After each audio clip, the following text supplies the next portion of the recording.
আমাদের ভারতীয় আধিপত্যবাদ, তারপরে হচ্ছে মার্কিন আধিপত্যবাদ, পাকিস্তান আধিপত্যবাদের বিরুদ্ধে লড়াই করতে হয়। কারণ আমার দেশের পলিটিক্যাল পার্টিগুলাই এক একজনকে সার্ভ করতে চায়। আমার যখন ক্লাস করার কথা, আমার যখন গবেষণা করার কথা, তখন আমাকে রাস্তায় জীবন দিতে হবে কেন? আজকের প্রোগ্রামটা করার উদ্দেশ্য হচ্ছে যে গণভোট নিয়ে যে নানান ধরনের মতবাদ আলাপ আমাদের মধ্যে আসতেছে, সেইখানে আসলে তরুণদের বক্তব্যগুলো কতটুকু প্রতিফলিত হচ্ছে, তরুণদের কথাগুলো কারা বলছে, এইটা আসলে আমরা খুব বেশি জায়গায় দেখতে পাচ্ছি না। যে তরুণদের ভয়েসটা গণভোট নিয়ে তাদের যে আলাপ, সেই আলাপটা কোথাও নাই। কিন্তু জুলাই গণ অভ্যুত্থানের সময় আমরা যেটা দেখছি যে এই তরুণরাই রাস্তার মধ্যে জীবন দিছে, এই তরুণরাই রাস্তার মধ্যে চলে আসছে এবং তারাই আসলে ফাইট করছে। তো তারা এত ফাইট করার পরেও, এত কিছু করার পরেও যে জুলাই ঐক্যমত্য কমিশন হইল, সেই কমিশনগুলো, প্রত্যেকটা কমিশন হইলো, সেই কমিশনগুলোতেও কিন্তু তরুণদেরকে ওইভাবে অন্তর্ভুক্ত করা হয়নি, তাদের মতামতগুলোকে নেওয়া হয়নি। আমরা যদি সারা পৃথিবীর যে এই ধরনের সিনারিওর পরে যে এত বড় একটা অভ্যুত্থান, যে অভ্যুত্থানের মাধ্যমে পুরো একটা সরকার কিন্তু পড়ে যায় নাই, শুধু পুরো একটা সিস্টেম কোলাপস করছে, সেই সিস্টেমটা কীভাবে কোলাপস করলো? আমরা দেখছি যে একদম মসজিদের খতিব পর্যন্ত পালায় গেছে। তার মানে বোঝা যেতেছে যে পুরো সিস্টেমটা কোলাপস করছে এবং আমাদের যে সংগ্রামটা ছিল সেটা কিন্তু পুরো সিস্টেমটার বিরুদ্ধে ছিল। তো এই সিস্টেমটা থেকে যে আমরা বের হইতে চাইছি, সেইখানে এই ধরনের যে সিনারিও তৈরি হয়, এই ধরনের সিনারিওতে বিশ্বের বিভিন্ন জায়গায় যখন এই ধরনের সিনারিও তৈরি হয়েছে, তখন তারা একদম গ্রামে গঞ্জে হাট বাজারে গিয়ে তারা হচ্ছে একটা সিস্টেম তৈরি করছে, যেখানে জনগণের কথাগুলোকে তারা নিয়ে আসছে। শুধু রাজনৈতিক দলগুলোর মধ্যে আলাপকে সীমাবদ্ধ না রেখে জনগণের যে কথাগুলো, তরুণদের কথা, যারাই অভ্যুত্থানকে নেতৃত্ব দিয়েছে তাদের কথাগুলোকে উঠায় নিয়ে এসে একটা রিকনসিলিয়েশন প্রসেসের মধ্যে দিয়ে পুরো সংবিধান আবার নতুন করে লেখা হয়েছে কোথাও, সংবিধান সংস্কার করা হয়েছে কোথাও। এই যে সকলকে অন্তর্ভুক্ত করা, সেইটা আমরা আসলে জুলাইয়ের পরে দেখতে পাইনি। সেই জায়গা থেকে আমাদের যে সরকারকে আমরা বসাইছিলাম ক্ষমতায়, তারা এই জায়গায় ফেল করছে। এরপরে আমরা যেটা দেখলাম যে আমরা তাও মেনে নিলাম যে দেশের গণ্যমান্য ব্যক্তি, যারা নাগরিক সমাজ, তারাই হচ্ছে জনগণের চাওয়া পাওয়াটা কী হবে এটা তারা বুঝতে পারে এবং তারা ওই জায়গায় সাকসেসফুলি তাদের জায়গাটা তৈরি করতে পারছে। এবং এইটা করার পরে আমরা দেখলাম যে জাতীয় ঐক্যমত্য কমিশনের রাজনৈতিক যে দলগুলো, সেই দলগুলোর নানান টালবাহানা, যে সংস্কারের জন্য, যে সিস্টেম পরিবর্তনের জন্য আমরা লড়াই সংগ্রাম করতেছি, এতদিন ধরে কথা বলতেছিলাম, সেইখানেই তারা হচ্ছে সেগুলো করতে নারাজ, তারা করতে চায় না। কেন? তারা ব্যক্তি বা দলীয় স্বার্থটাকে সবার উপরে দেখতে চায়। তারা ওই জায়গাটা থেকে বের হয়ে আসতে হবে। যে সিস্টেমটা পরিবর্তনের কথা আমরা আমাদের রাজনৈতিক দলগুলোর থেকে এক্সপেক্ট করি, তারা সেই জায়গায় ঐক্যমত্য হইতে পারলো না।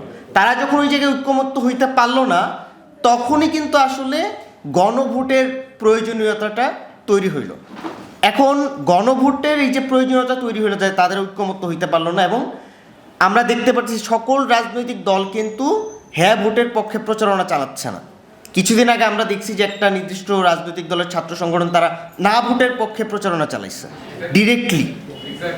এবং এইটা খুবই আনসার্টেন যে তরুণদের মধ্যেও একটা অংশ তার দলীয় পারপাস সার্ভ করার জন্য তারা হচ্ছে আসলে মানে জুলাই অভ্যুত্থানে একদম সামনে থেকে অংশগ্রহণ করেও জাস্ট দলীয় স্বার্থটাকে বড় করে দেখে তারা হচ্ছে ওই অংশটাকে না ভোটের পক্ষে প্রচারণা চালাচ্ছে। এখনও যে তারা এসে বলতেছে যে না ভোটের পক্ষে প্রচারণা চালানোর কিছু নাই, স্টিল তারা হ্যাঁ ভোটের পক্ষেও প্রচারণা চালাচ্ছে না। এটা খুবই দুঃখজনক আমাদের জন্য। তা আমরা এই যে তরুণ যে অংশটা, আমরা কিন্তু চাই যে আমাদের এই পুরো সিস্টেমটা পরিবর্তন হোক। আমার যখন ক্লাস করার কথা, আমার যখন গবেষণা করার কথা, তখন আমাকে রাস্তায় জীবন দিতে হবে কেন? এই সিস্টেমটা পরিবর্তন করার জন্য আমরা আর কত রক্ত দিলে এই সিস্টেমটা পরিবর্তন হবে? আর কতবার ঢাকা বিশ্ববিদ্যালয়ে রক্ত ঝরলে, বাংলাদেশের বিশ্ববিদ্যালয়গুলোতে রক্ত ঝরলে এই সিস্টেমটা পরিবর্তন হবে? আমরা দেখি যে জনগণ যাদেরকে প্রতিনিধি হিসেবে নির্বাচন করে, তাদের একটা অংশই হচ্ছে সকল পরিবর্তন করে ফেলতে পারে। কিন্তু গণভোটের এই প্রচলনটা আসলে সবসময় থাকা উচিত। যখন সংবিধানের গুরুত্বপূর্ণ বিষয়ে পরিবর্তন করতে হবে, তখন আসলে মানে জনগণকে সম্পৃক্ত করতে হবে। কেন? কারণ হচ্ছে রাজনৈতিক দলগুলো একজন আরেকজনকে বিশ্বাস করে না। এটা আমরা দেখছি কিভাবে, যখন হচ্ছে 96 সালে যখন একটি সরকার নির্বাচন করতে গেল, তখন তার বিরোধী সকল রাজনৈতিক দল বলল যে আমি আপনার অধীনে নির্বাচনে অংশ নিব না। কেন? কারণ তারা একে অপরকে বিশ্বাস করে। সেম ঘটনা 2006 হয়েছে, সেম ঘটনা হচ্ছে এর পরবর্তীতেও ঘটছে। যখন তত্ত্বাবধায়ক সরকার ব্যবস্থা বাতিল করা হইলো, তখন কিন্তু সকল রাজনৈতিক দল বলল যে আমরা এটা মানি না। আমরা এটা কেন মানি না? কারণ হচ্ছে আমাদের মিউচুয়াল ট্রাস্টটা নাই, আমরা রাষ্ট্র হিসেবে গড়ে উঠতে পারিনি। রাষ্ট্র হিসেবে যদি গড়ে উঠতে পারতাম, তাহলে দেশের স্বার্থে আমার দেশের সকল পলিটিক্যাল পার্টি একটা ফ্রেমওয়ার্কের মধ্যে থাকতো, একটা সিদ্ধান্তে পৌঁছে, যখন আবার দেশের প্রশ্ন। কিন্তু আমরা কি এটা দেখতে পাচ্ছি? আমরা এই জন্যই আমাদের ভারতীয় আধিপত্যবাদ, তারপরে হচ্ছে মার্কিন আধিপত্যবাদ, পাকিস্তান আধিপত্যবাদের বিরুদ্ধে লড়াই করতে হয়। কারণ আমার দেশের পলিটিক্যাল পার্টিগুলাই এক একজনকে সার্ভ করতে চায়। এইটা খুবই প্রবলেমেটিক জায়গা, এবং এই জন্যই আমার মনে হয় যে গণভোটের যে বিধানটা, এই বিধানটা গুরুত্বপূর্ণ, মৌলিক রাষ্ট্রীয় সংস্কার, সংবিধান সংস্কারের ক্ষেত্রে থাকাটা খুবই গুরুত্বপূর্ণ। এই ধরনের সিনারিওকে বলে হচ্ছে ডেমোক্রেটিক ডেফিসিট, যে সিনারিওতে জনগণ যখন রাজনৈতিক দলগুলোকে আর ট্রাস্ট করে না ওই মৌলিক বিষয়গুলোতে, তখন তার সরাসরি অংশগ্রহণটা নিশ্চিত করাটা খুবই গুরুত্বপূর্ণ। জুলাই সনদে স্যার বললেন যে সহস্রাধিক প্রস্তাব, সেখান থেকে তারা 166টা বাছাই করছে, সেখান থেকে 84টা টিকছে, এবং 84টার মধ্যে 48টা বিষয়ে আমরা হচ্ছে গণভোট করতেছি। তার মানে নাম্বারটা কত ছোট হয়ে গেছে, সহস্রাধিক থেকে 84তে আসছে। তার মানে আমাদের যে আকাঙ্ক্ষার জায়গাটা ছিল এটা বিশাল বড় ছিল, সেখান থেকে আমরা পাইছি অল্প একটু কোনা। কিন্তু যদি গণভোটে না জয়ী হয়, এইটুকু আমরা পাবো না। জাস্ট এইটুকু পাওয়ার জন্য আমাদেরকে গণভোটে হ্যাঁকে বিজয়ী করতে হবে, যে যাতে ওই তলানিতে যে পড়ে আছে আমাদের আকাঙ্ক্ষার জায়গাটা, সেই তলানির আকাঙ্ক্ষার জায়গাটা যাতে আমার পূরণ হয়, সেটা যাতে আমি পাই। এখন এইটা হইলে কি মানে গণভোটে হ্যাঁ জয়যুক্ত হইলে কি দেশ সিস্টেম সব পরিবর্তন হয়ে যাবে? হবে না। কিন্তু স্টার্টিংটা হবে, শুরুটা হবে। শুরুটা হওয়াটা গুরুত্বপূর্ণ। একটা সিস্টেম গত 53 বছর ধরে এটা শুধু কোলাপসই করছে, নষ্টই হয়েছে, খারাপই হয়েছে, ভালো হয় না। ভালো হওয়ার শুরুটাও কেউ করে না। সো এইবার আমাদের কাছে সুযোগ আসছে এই শুরুটা করার, এবং এইটা শুরুটা করতে হবে গণভোটে হ্যাঁ দিয়ে। গণভোটে হ্যাঁ দেওয়ার মাধ্যমেই আমরা শুরু করব। কিসের শুরু? পরিবর্তনের শুরু। বাংলাদেশের মানুষের ভাগ্যের পরিবর্তন, বাংলাদেশের জনগণের ভাগ্যের পরিবর্তনের শুরু করব। যে বাংলাদেশের মানুষকে নিয়ে সব সময় রাজনৈতিক কার্ড খেলা হয়। বাংলাদেশের মানুষ একটু ইমোশনাল, তারা অনেক বেশি ইমোশনাল ড্রিভেনলি চিন্তা করে, এই জন্য তাদেরকে বারবার ব্যবহার করা হয়। কেউ কখনো এই দল ব্যবহার করে, কখনো ওই দল ব্যবহার করে, কখনো এ নিজের স্বার্থে ব্যবহার করে। কিন্তু কেউ এই দেশের মানুষের কথা চিন্তা করে না বলেই পুরো প্রসেসটার মধ্যে বাংলাদেশের মানুষকে সরাসরি অন্তর্ভুক্ত করাটা খুবই জরুরি।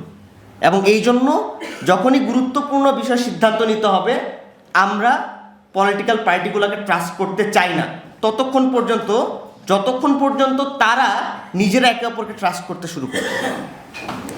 আমি দেখতেছি যে একটা দল আরেকটা দলকে ট্রাস্ট করে না, তাহলে আমি সাধারণ মানুষ হয়ে তাদেরকে কিভাবে ট্রাস্ট করব? সেই জন্য গুরুত্বপূর্ণ বিষয়গুলোতে আমাদেরকে সরাসরি অংশগ্রহণের সুযোগ দিতে হবে।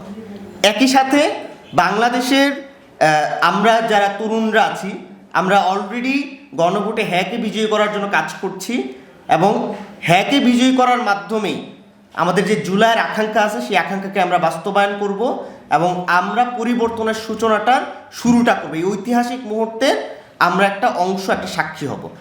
এই প্রত্যাশায় আমার সকলের কাছে থাকবে, এবং সকলের প্রতি আহ্বান থাকবে আপনারা গণভোটে হ্যাঁর পক্ষে যত বেশি সম্ভব প্রচার প্রচারণা করবেন, মানুষকে বুঝাবেন।